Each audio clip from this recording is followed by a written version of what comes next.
this entitled mum has the joy of being stuck on an aeroplane with a bunch of victims. Unfortunately, that means that there is no escape for these poor souls. This is the exact reason that parachutes were invented. Happy birthday, today's your birthday, and on with the revamped show.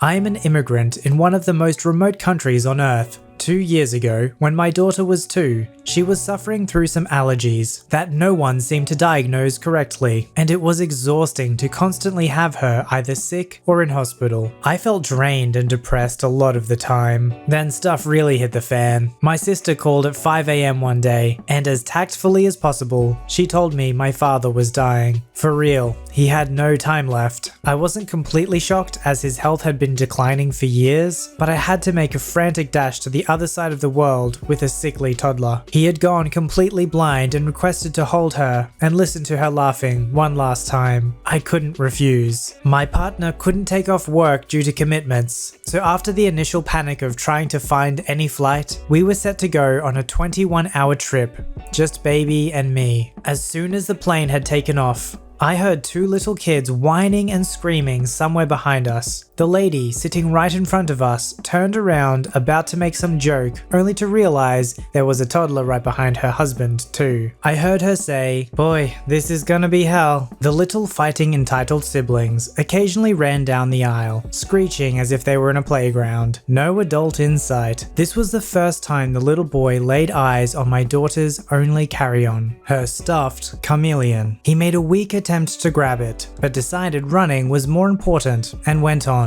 A couple of hours later, I noticed my daughter was getting squirmish, and a bright red rash was starting to cover her face. Oh no, she's having a reaction to something. I gave her all her antihistamines and set her down for a nap. She couldn't sleep because of the kids still screaming behind us, but the medication made her very sleepy and she quietly hugged my arm as she watched some cartoon. The lady in front of us turned again and said, "Oh wow, your daughter is doing so well. You are such a sweetie." I smiled to her, but I really didn't feel like having a conversation. I was drowning in my exhaustion and all the emotions. By this point, other passengers had started complaining about the seemingly endless tantrum coming from the back. Flight attendants came and went, but nothing changed. The entitled siblings ran around, screaming and climbing on seats. The husband in front of us got up and went to have a word. He looked so fed up. He takes some time back there and comes back frustrated. Those people were an unpleasant lot. My daughter finally falls asleep and I let go and start crying. What if we don't make it there on time? Suddenly, there is shouting and I hear a woman furiously stomping while she screams, "That's it, I've had it with you." Out of nowhere, the entitled mum stops, holding an entitled brat by the wrist in each hand, has one look at me and shouts, "You, beg your pardon? You can help me with them for a while." Sorry? "If you want to tell the whole plane how you think you're much better than me and your kid is perfect, you can help me out."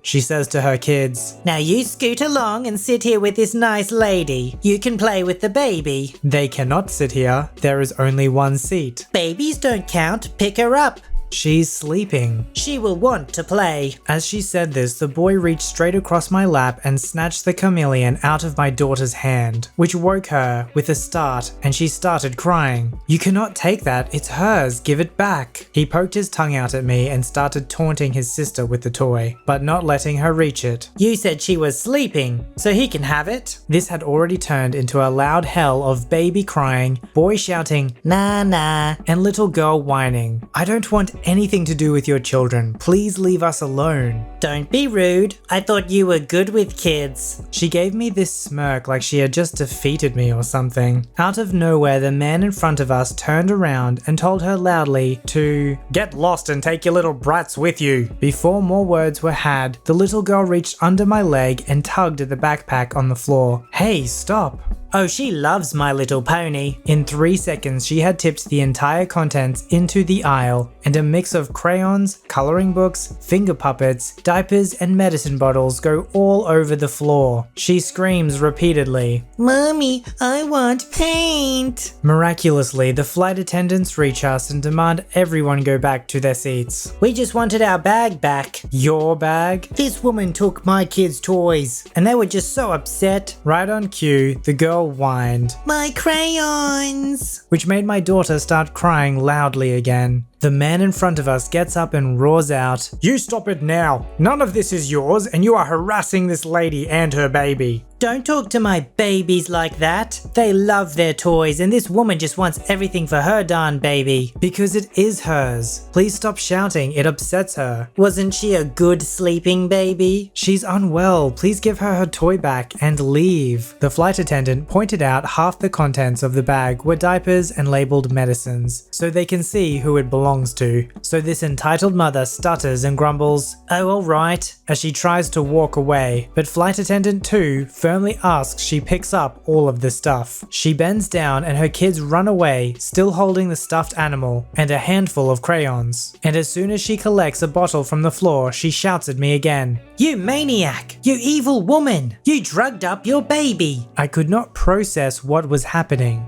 She just kept saying that I was going to overdose this precious baby just to get some sleep.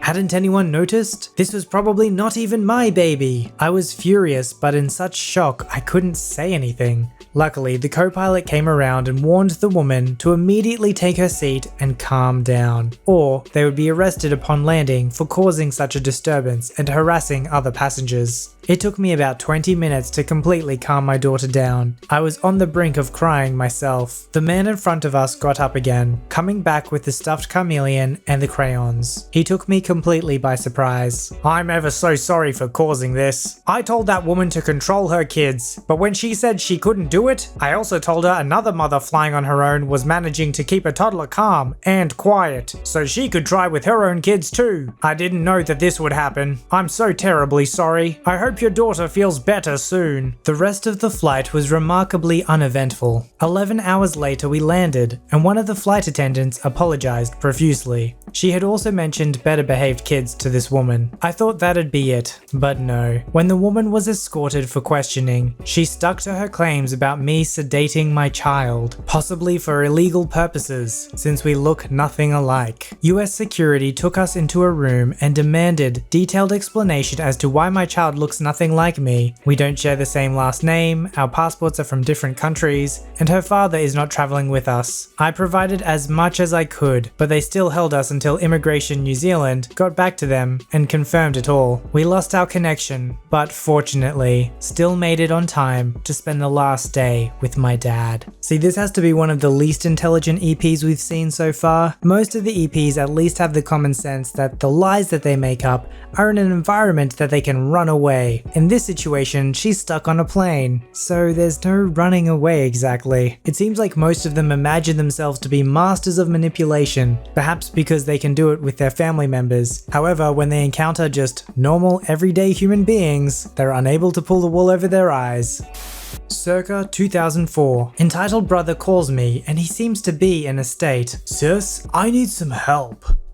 Sup? "Well, money's really tight." It always is and always will be. "And after paying rent, I have like zero cash for groceries. The boys won't have anything for school, lunches, or even decent suppers. Can you help me out?" Now, I'm fiercely protective of my nephews, and he knows I'd do anything for them. But for himself and his wife, not so much. And he knows that too. "I'll see what I can do. How much do you think you'll need?" "Would you be able to swing $300? I can pay you back when payday comes in 2 weeks." Considering $300 for a family of 5 would barely cover essentials, I thought this was reasonable. "Okay, I think I can swing it. I can pick you up and we'll hit up the grocery store." "I don't have time tonight. I was planning to go tomorrow morning. Would you be able to drop off a check or cash?" He had no working vehicle and I lived a good 30-minute drive away. Besides, I had to work in the morning and I knew he worked afternoon shifts. "Alright, give me an hour." I drive the 30 minutes, drop off the check to a seemingly very grateful entitled brother. Everything seemed fine. It was about 10 p.m. by the time I got home and crashed. At work the next day, I decided to call my brother and remind him to deposit the check right away. My sister-in-law answered the phone and I was shocked during the following conversation. "Hey sis, is my brother home?" "No, he's out of town." "Oh, did work send him off for something?" No. He's on that road trip, remember?" I was curious. "What road trip?" "He's gone to Chicago for that D&D tournament." "Are you backing out now? You told him you'd give him money for for that. He and his 3 buddies decided to carpool, and apparently he needed the $300 for his share of gas, food, and other travel expenses.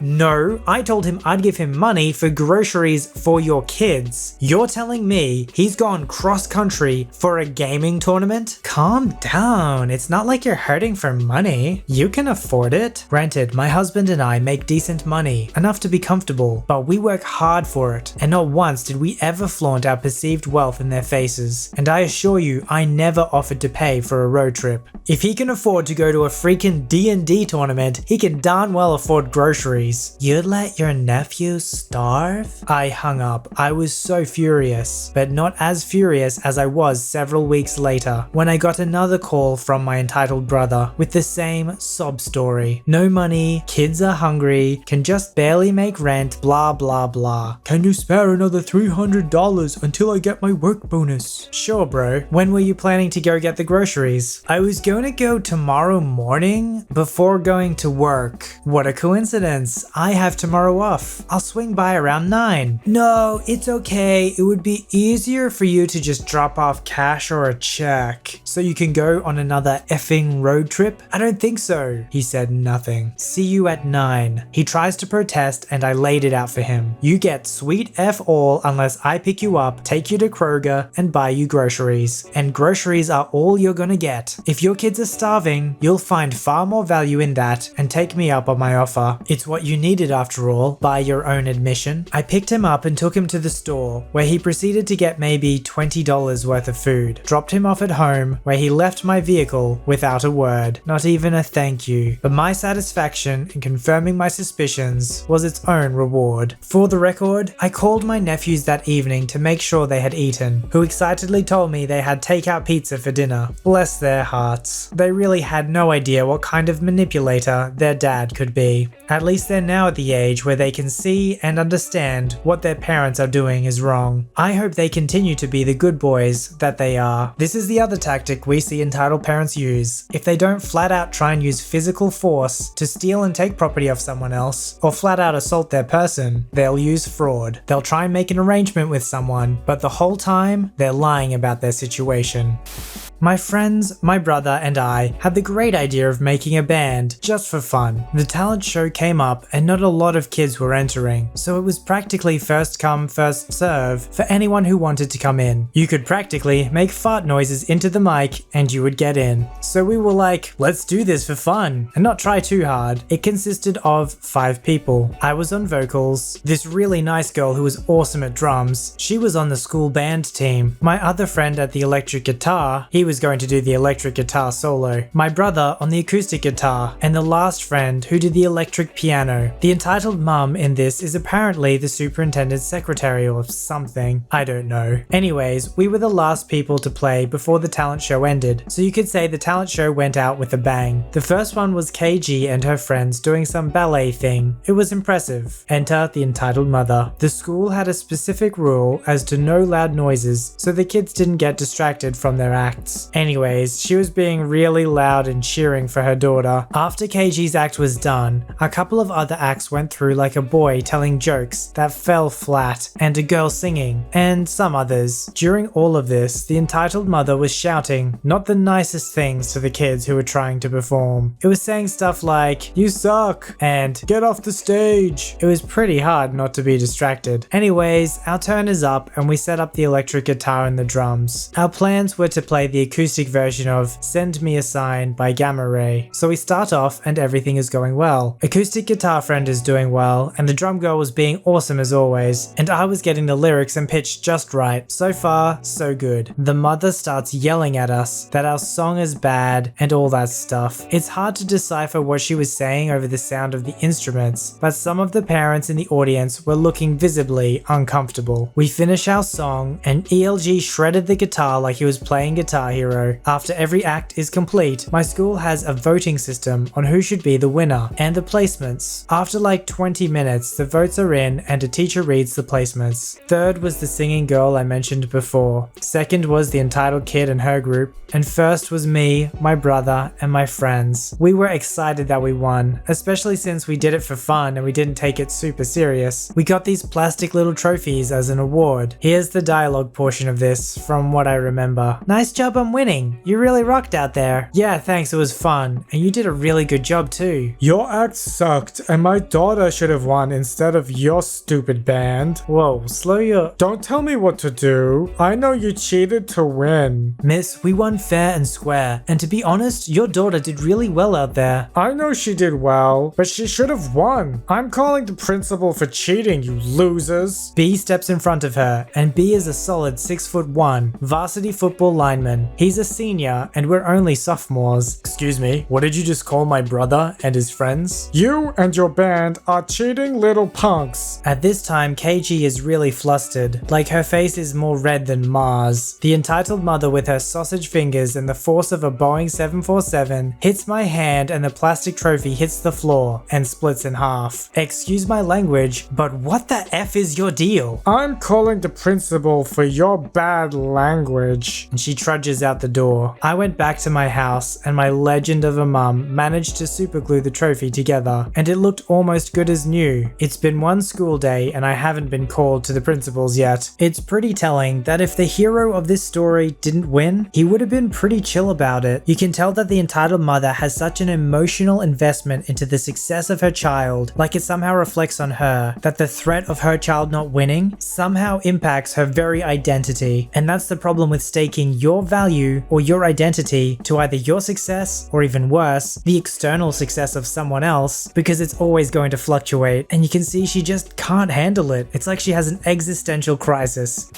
My brother had recently graduated and got a stable job. He decided to propose to his girlfriend of 3 years, and she agreed. Okay, let's get into this. So after the wedding was over, we were happy, and it was generally great. Now, my brother invited some of our relatives, and our relatives only, a few weeks before the wedding to come to their house to show them around the house and spend the night together. Fast forward and all of our relatives are there, aunts, cousins, and many more. And when we got home, we saw that my aunt, let's call her EA, was sitting next to her 2 children, one about 7 and the other 8. And before we go forward, I would like to mention that my brother specifically asked anyone who would bring children to tell us and let us know their favorite video game beforehand, because we had a big surprise for the children. It was so secret that even I didn't know about it. Now, our aunt didn't tell us she was bringing any children, but obviously she did. So the conversation between my brother and her goes a bit like this. Hello there, aunt. Oh hey B, congratulations for the wedding. Thanks, aunt. Are these 2 your children? Yes they are. Is there a problem? Yes, we told everyone to tell us if they are bringing their children, because there is a surprise for them. You didn't tell us you were bringing your children. She speaks to him in an unpleasant way. No one told me, but it's alright, my children aren't going to care about surprises anyway. Are you sure it's a good surprise? Yeah, I'm sure. Alright then. My brother kind of ignores this and continues on, and when it comes time to show the kids the surprise, my brother and his wife excitedly open a door, and holy crap, it was insane. It was a huge gaming room decked out with lights, TVs, and every kind of console and arcade you could think of. We were all in shock. Turns out my brother's wife was a huge gamer like him, and they agreed to make this room together. All the kids were ecstatic and were super happy. Now the reason we asked for the number of kids and their favorite games was because my brother had not only bought the games that the kids said they liked, he was going to buy them anyways, but he also set up a table full of cupcakes and many desserts. Now he bought them to total the number of kids exactly. All the kids were super happy and went to play and eat. Now here comes the entitled aunt. She starts heading her kids to the room, but my brother didn't say anything, thinking that the entitled aunt would understand why there wasn't any desserts. But oh boy was he wrong. My aunt was practically screaming, "B, come here now!" My brother was shocked but replied back, "What is it, aunt?" Why aren't there any desserts for my kids? "Because you didn't tell us they were coming and we didn't include them in." She starts rambling and shouting at how we should have included extras, and my brother is still trying to explain to her that the reason we didn't have extras was because we asked for the number of kids and the desserts were expensive. But my aunt aunt was having none of it. My kids need to have desserts. After a lot of back and forth, my brother was so sick of it that he gave her kids his own dessert that was special for the husband and wife. When people are so selfish and self-absorbed in their greed, they're completely oblivious to the situation that they're in. This was a special occasion to celebrate the wedding, but her entitlement was so demanding that the groom even had to sacrifice something that was special to him. Let me know if you've had a family member that was so entitled on a special day for you that it almost ruined your day, because I know there are definitely going to be more stories out there. Submit your story to be read on the channel at voiceyherestories@gmail.com and join our Voicey veteran community at r/VoiceyHere. Don't forget to like, subscribe, and hit that bell to never miss an episode. Alright, Voicey veterans, I'll see you in the next one.